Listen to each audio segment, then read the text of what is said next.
Welcome to Wilkow. I'm your host, Andrew Wilkow. Rioting is not rioting, and looting is not looting. The only thing happening out there is peaceful protest. Well, that is if you live in the world of the Democrat-controlled media. The only time that we have to stop what we're doing and have a national conversation is when left-wing progressive Democrats and the media say so. The only messages we must hear from young people are the ones approved by the Democrats and the media. Let me turn this around. You have no obligation to listen to the young people who are only regurgitating old left-wing demands. There really is no reason to listen to people who do not know what they're talking about and have no wisdom, young or old. The truth is that for far too long, conservatives have allowed the left to set the parameters of every single debate. The only debates before the public are based on progressive constructs and their accepted definitions. There's also an amazing new phenomena out there. Well, it's really not that new. Every time there's a massive failure in a Democrat-led jurisdiction, the Democrats leading said jurisdiction pretend they're nothing more than helpless bystanders. Also, the loudmouth media, along with those same Democrats, change their tune as to who they're going to bust for not following the rules, even if the rules aren't actually laws, like executive orders. By now, you've read, heard, and seen all of the details, or at least most of the details, related to the case of the tragic death of George Floyd. Look, we can seek justice for George Floyd to the fullest extent of the law, and we must, but that does not mean submitting to mob violence, destruction, and empowering every left-wing pimp activist trying to hitch their issues to this tragedy. What does any of this have to do with George Floyd? Satanic Temple. Satanic Temple? We're atheists and we're Satanists. Are you for or against Trump? We're against Trump. Why? Why do you think? He's going to take most of our rights away. Not happy about that. We want to protect you. Because it's where it comes off of the metal rib. They're not kidding. The professional left thinks this is going to propel Joe Biden into the White House. Satanists? Really? Literally. Between the China virus lockdown and the post-George Floyd riots, your free 90-day trial of the communist revolution is almost up. Are you ready for the lifetime subscription? Because on November 3rd, you can click here to subscribe.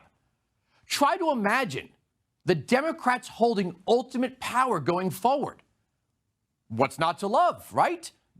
Come for the violence, stay for the tyranny. Look at this headline from The Atlantic. Shouting into the institutional void. Quote, "The coronavirus doesn't care if it stopped trending on Twitter.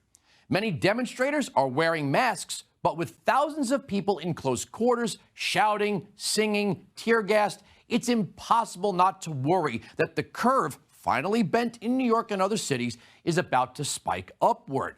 Public health experts caught between their science and their politics are trying to talk around this harsh fact. And in doing so, they're destroying their own hard-won authority.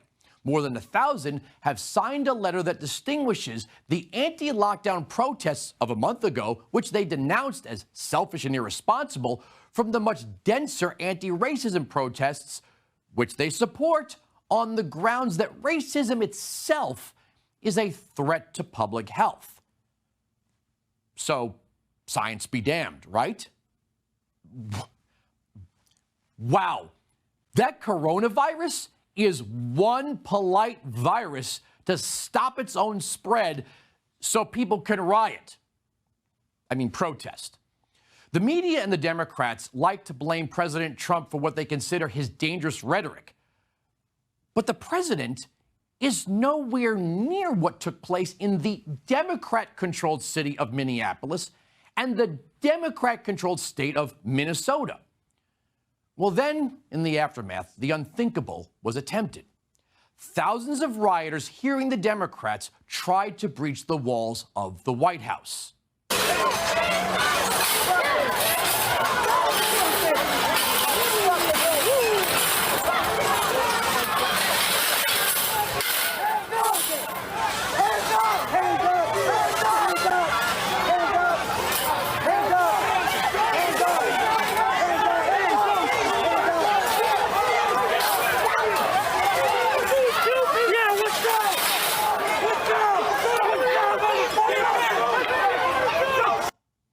Let me say what nobody in the media had the courage to say.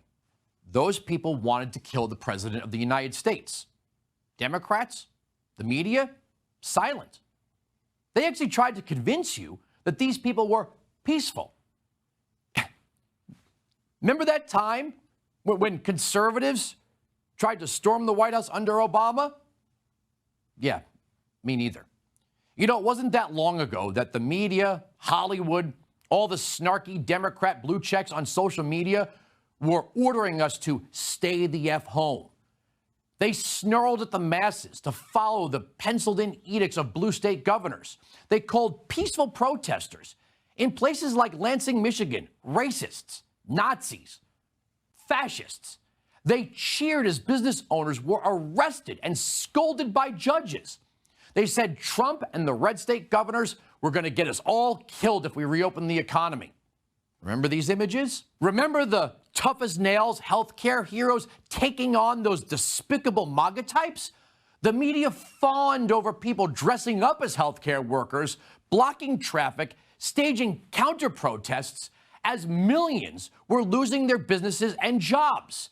The media portrayed the people honking horns in Lansing, Michigan as dangerous, and these actors as heroic.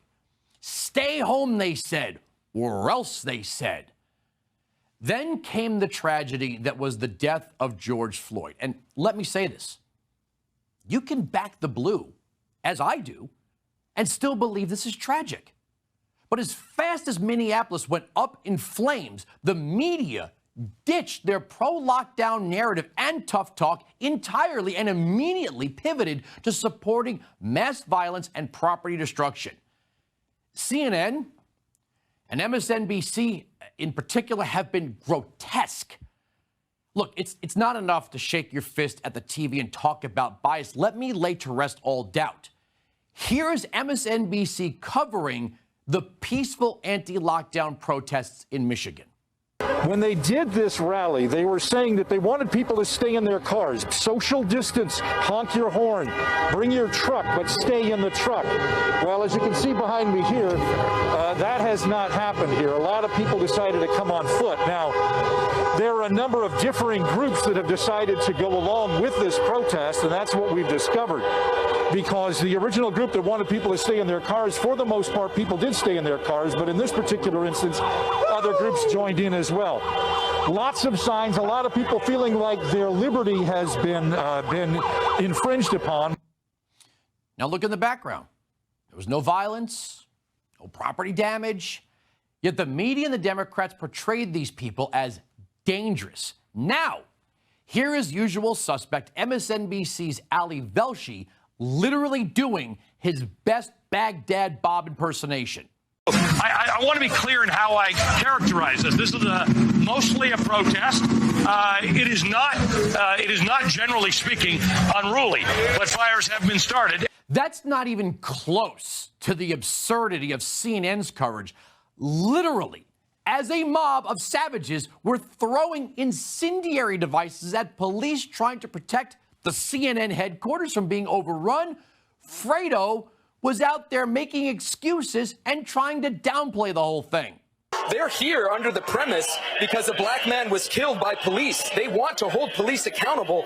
Their message, however, has taken a violent tone here, and we don't hear the mention of George Floyd's name at all. We just see the violence happening here in front of us. Well, this is a bizarre scene for people who aren't used to this. You have some people are laughing, some people are videotaping. They just threw something on fire, Chris, a firecracker. Yep. Something's on fire. Shit. Nick, you all right? You okay? You okay? You okay, guys? You all right? Is everyone okay? You all right, William? Okay, we're okay. Our crew's okay. They just threw a firecracker in on us. That was, what was that? Yeah, that was more than a firecracker. Well, Like one of those. Was that like a pretty powerful firecracker. It might have that been a just went off. flashbang, That got Nick. our heart pumping a little bit. It might have been a flashback. They may have gotten their hands on an undetonated flashbang that the police use, which does exactly what you just saw. Everybody's okay? Good gracious. They just put something else on fire. Everything is okay, but they've just set something else on fire outside, Chris. I just have a question for you guys as CNN. If these youths are nothing more than peaceful protesters who we should all listen to, why did you call the racist, fascist, evil pigs on them? Why didn't you invite them in, give them a snack, put them in the green room, then mic them up and let them speak? CNN's reporting on the assault of the CNN building was like watching a battered wife try to convince her friends he doesn't really mean it. And yet, he was CNN covering the anti-lockdown protests in Lansing, Michigan. So we have video today, Governor Whitmer, from outside the Capitol during the protest. You can see people standing together on the steps, people talking. Now, I want to make it clear, most people were in their cars, but there's a lot of people standing around, some of them not wearing masks. Jeff Zeleny was there, our reporter covering the protest. He said he saw a lot of people not social distancing. He said dozens upon dozens as he was there. Do you think that the protest put people at risk today? Absolutely. Absolutely. And I can give you one clear example of how that is. It was a car protest and they were backed up to in front of a hospital. There was an ambulance that could not get into the bay for 10 minutes. They absolutely impacted people's lives today and threatened people's lives. And we'll never know the precise number of COVID-19 cases that come as a result of this gathering, but we know that there will be some. If you think it can't get any worse than that, check out The View. Governor, I was really struck by the fact that you've described the protests as some of the worst racism and awful parts of our history. And you even said that there were swastikas, Confederate flags, and nooses present. On a recent call, you asked Vice President Pence if he could discourage the protesters. Do you think you will get his support? And given Trump's tweets to liberate Michigan, make a deal with protesters, do you feel the administration is helping fuel the fire here? Well, I do think that the fact of the matter is these protests, in a perverse way, make it likelier that we're going to have to stay in a stay-home posture. The whole point of them, supposedly, is that they don't want to be doing that. And that's why I'm asking that everyone with a platform call on people to do the right thing. These have been really political rallies where people come with Confederate flags and Nazi symbolism and calling for violence. By the way, USA Today fact-checked that, and there were no white supremacists. Were there any fires burning? No. Looting? Nope. But let's take a look at Grand Rapids right about now.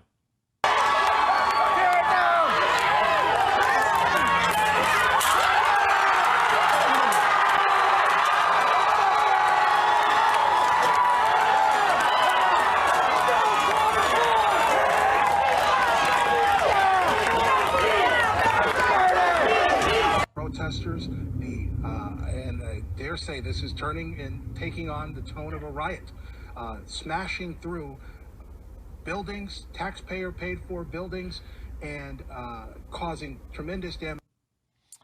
If you think I'm done here, I'm not. There's more. But you know who retweeted the report calling them great people. Now, does it surprise anyone? Does it surprise you, Joy? Nothing that he ever does, that you know who does, nothing just surprises me. I'm certainly not surprised by this, because let's not forget when he called white supremacists and neo-Nazis in Charlottesville great people, quote unquote. It's his MO to destroy the press, because the press will tell you the truth, and the truth hurts him in his re-election plan. And, he's worried. He's very worried. Joe Biden is pulling ahead. Not that this is anything new. He's always been a denigrator of the truth, calling the press the enemy of the people, which is right out of Putin's book and Stalin. Yeah, that's what it was. He's scared of Joe Biden. Now, how do the ladies who lunch look at billions of dollars in damage? Cops used tear gas, fires, and violence broke out, and critics are calling it a riot, not a protest. And the mayor, James Fry, said, if he were white, he'd still be alive, which I thought was very telling. This is a mayor who happens to be white. What do you call it, Sonny? I think I call it pain and fear and anger and frustration. People need and want real social change. So these people are just frustrated, and they want change. Got it. Remember when tough-talking Democrats wanted to arrest people for going to church? It was not that long ago that the left-wing imbecile mayor of New York, Bill de Blasio, threatened Jews with arrest if they held services. Something about his orders not to congregate.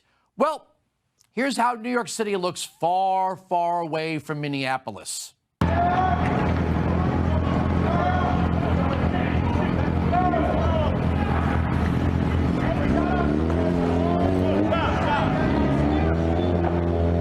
God, I miss social distancing. And all of a sudden, the Karens of the world are not so bad. Here's a free civics lesson for the forgetful liberal. The First Amendment goes something like this. Congress shall make no law respecting an establishment of religion or prohibiting the free exercise thereof, or abridging the freedom of speech or of the press or of the right of the people peaceably to assemble and petition the government for redress of grievances. Key words in there. Now, a CNN reporter was arrested by Minneapolis police for refusing to move when ordered. CNN says that's a clear violation of the First Amendment. Yet, CNN supported every order to shut down churches and peaceful anti-lockdown protests. So let's all agree, all of us, that the Constitution does not go into a slumber because of an executive order. But back to Minnesota. Headline Star Tribune. Total of 44 charged with violating Walz's COVID-19 executive orders. Quote, a total of 44 people have been charged between March and Tuesday morning with violating Walz's orders to stay home or for restaurants and bars to cease dine-in service. Yeah, lock them up.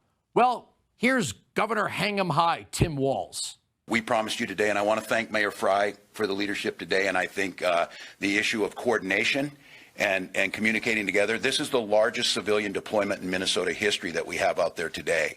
And quite candidly, right now, we do not have the numbers. We cannot arrest people when we're trying to hold ground because of the sheer size, the dynamics, and the wanton violence that's coming out there. Oh, so you could roust a bunch of people for dining out, but when the you-know-what hits the fan, well, then let it burn, I guess. So exactly what was the left-wing mayor of Minneapolis doing while the city burned? Of course, what all liberals do, virtue signaling. Here's a statement from his office. Quote, the city encourages everyone to exercise caution to stay safe while participating in demonstrations, including wearing masks and physical distancing as much as possible to prevent the spread of COVID-19. The city has made hundreds of masks available to the protesters this week, unquote. Well, here he is putting on a show for the protesters. I'm coming to grips with my own brokenness in this situation, my own failures, my own shortcomings, and I know there needs to be deep-seated structural reform in terms of how the department operates. The systemically racist system needs to be revamped. I'm so woke. But when they wanted him to agree to defund the police department and he said no, here's what happened next when reality set in.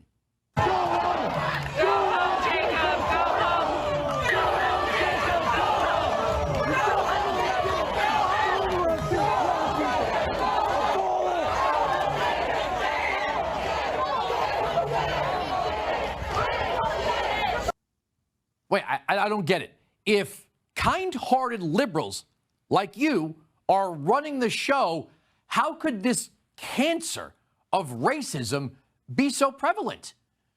If Democrat mayors and governors continue to take the let them get it out of their system approach, the federal government must cut off funds. No more federal money for cities run by Democrats who refuse to uphold the rule of law.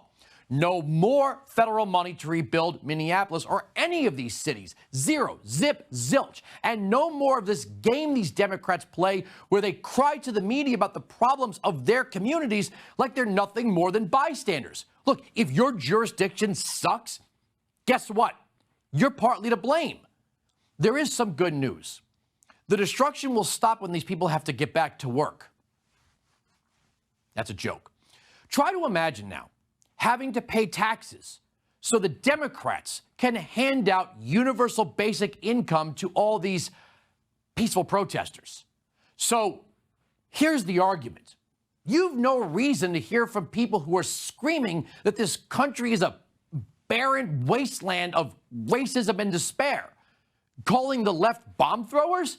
It's not a metaphor anymore, it's literal. And while billions of dollars of damage is being done, the self-righteous media keeps pretending that looters are nothing more than frustrated, undocumented shoppers, which is amazing considering the whole of the left was strutting around like the cock of the walk, ready to crack the skulls of anyone who would dare get a haircut. They sit up in their ivory towers and they tell us we don't understand the anger, that these hordes of rioters are just young people seeking a better tomorrow. The left and the media are using a tragedy as an excuse to foment a violent uprising in the hopes they can run Orange Man bad out of town. Look, I've said this time and time again. There is nothing the Democrats won't burn to the ground to win, and now you could see it's true. The media could scream all day that they're just neutral observers. No one with more than a single digit in their IQ could possibly believe that. And in a moment when the overwhelming number of Americans were in agreement about this tragedy, the progressive left decided this was the right time to light the fuse on a powder keg and then point the finger at the president. The memory of George Floyd has been lost in an abyss of rioting, violence, and left-wing politicking that will not bring him back. There is no honor or justice in destroying the property and businesses that others worked their whole lives to build. And through all of this, the Democrats still want the economy to stay locked down. Not one penny of federal dollars should go to rebuild cities where the mayors refused to uphold the rule of law. Not one penny in welfare should be paid to these mobs of thugs. You burned it, you bought it, rebuild your own cities. Now, to those of you out in the suburbs who have seen the protests move out from the cities, here's a little threat. It's real bogus. They got to get it right. I mean, otherwise, this was going to happen. And ain't nothing left here. So when we start coming to the suburbs, when we come to the government center, then what y'all going to do? You see what I'm saying? So, hey, that's just what's going to happen, you know? Hey, f the police. It's your boy Kunta Kinte. Hey, we out here. The last time I spoke to our next guest, he sat down with me on Radio Row at the 2016 Republican National Convention. Joining me now is former Secret Service agent and author of the book, Secrets of the Secret Service and the History and Uncertain Future of the U.S. Secret Service, Gary Byrne. Thanks for joining us.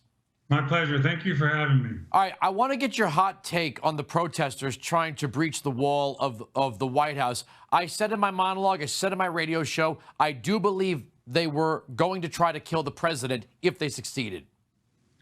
Yeah, that is one of my biggest fears. I talk about this in Secret to the Secret Service.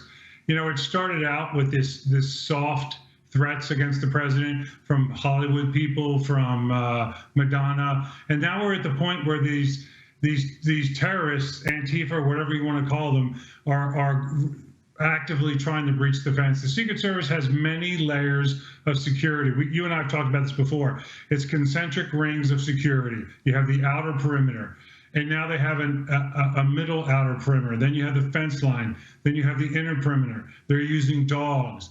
They're using highly trained emergency response teams, the uniform division officers. They have counter sniper on the roof.